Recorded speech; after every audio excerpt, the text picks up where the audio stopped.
आज आहे खरं म्हणतात 4 वाजता सुनवाई आहे, पण ज्या पद्धतीने मागच्या आठवड्यात सभापती महोदयांनी, अध्यक्ष महोदयांनी राजकीय भेटीगाठी घेतल्या, खरं तर त्या पदाची शोभाच कमी करून टाकली. त्या पदाला एक वेगळी गरिमा आहे, त्याची एक वेगळी उंची आहे आणि ती सांभाळण्याचं काम अध्यक्षांनी करायला हवं. असं एक लोकतांत्रिक संकेत आहेत, लोकशाहीमधले संकेत आहेत. ते संकेत त्यांनी पायदळीत उडवले. अध्यक्ष महोदय उठून कोणाच्या घरी जातात हे मी कधी बघितलेलं नाही. लोक अध्यक्षांना भेटायला येतात हे मात्र तेवढंच खरं. त्यामुळे महाराष्ट्रातलं रामशास्त्री चे विचार, डॉक्टर बाबासाहेब आंबेडकरांचे संविधानिक विचार, हे विचारात घेतले जातात की नाही हाच प्रश्न आहे. बघूया काय होतंय ते. सर, आज मुख्यमंत्र्यांच्या ठाण्यामध्ये आमदार अपात्रतेवर निकाल त्यांच्या बाजूने लागावा यासाठी होम हवन मोठ्या प्रमाणात सुरू आहे. ते ठीक आहे, त्यांचा तो स्वभाव आहे होम हवन करणं, त्यांचा आहे विश्वास, त्याला काय करायचं.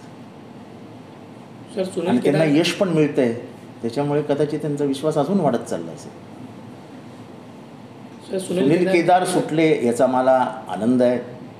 धाडसी, आक्रमक, कोणाच्याही विचारांशी तडजोड न करणारा, आपले विचार ठामपणे मांडणारा माझा अतिशय जवळचा मित्र सुनील केदार सुटला आहे. वाघाला पिंजऱ्यात बंद करून ठेवू शकले नाही, वाघ येऊन परत एकदा आपलं काम सुरू करेल याची मला खात्री आहे. सर, एकनाथ खडसे यांनी असं सांगितलं की जळगावचे 100 कार्यकर्ता आता अजित पवार गटात जाणार आहे. आज मुंबईत त्यांचा पक्षप्रवेश होणार आहे. कोणाचे कार्यकर्ते? राष्ट्रवादी शरद पवार गटाचे जळगावमध्ये. त्यांचं काय ऐकलं नाही. सर, आमदार अपात्रतेबाबत लाईव्ह दृश्य हे संपूर्ण जगाला पाहण्यात येणार आहे. एकंदरीत सर्व लाईव्ह होणार आहे. असं आहे की जर लाईव्हच करायचं होतं तर मग या साक्षी पुरावे झाले ते लाईव्ह करायला हवे होते ना. म्हणजे अध्यक्ष किती चिडतात. अध्यक्ष जजच्या भूमिकेत. म्हणजे ज्यावेळेस क्रॉस होत होतं, आमदारांना प्रश्न विचारले जात होते, तेव्हा मध्येच अध्यक्ष चिडायचे, कारण त्यांच्या चिडण्याचा काही संबंधच नाही. मग हे सगळं लाईव्ह जायला पाहिजे होतं ना. मग खरं स्वरूप समजलं असतं की ट्रायब्युनल म्हणजेच कोर्टात काय चालू आहे.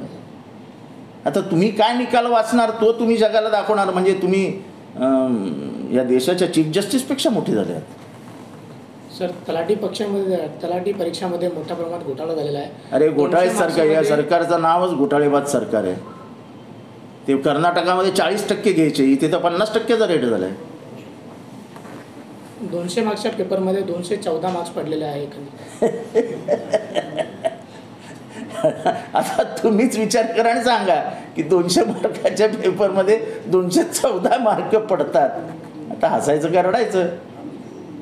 सर, प्रायव्हेट संस्थेकडनं अशा प्रकारचे भरती होऊन पण हा जर प्रकार होत असेल तर